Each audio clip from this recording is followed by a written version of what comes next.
ฝากใจอ้ายยินว่าดังเบิ้งฟ้าปากตุ้มพานาว่า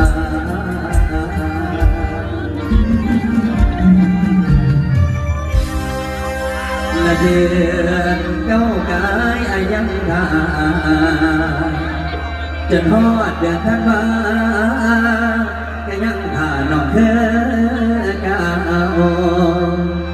อายแห่งทาแห่งเอาว่ากับไผก็บ่ได้หัวใจหอนดอกคำหอนแน่แล้วแม่เจ้านี้ไปหมดนี่หูคนยังแย่ได้กลับมาคืนหัวใจส่งพี่ชายแน่น้อง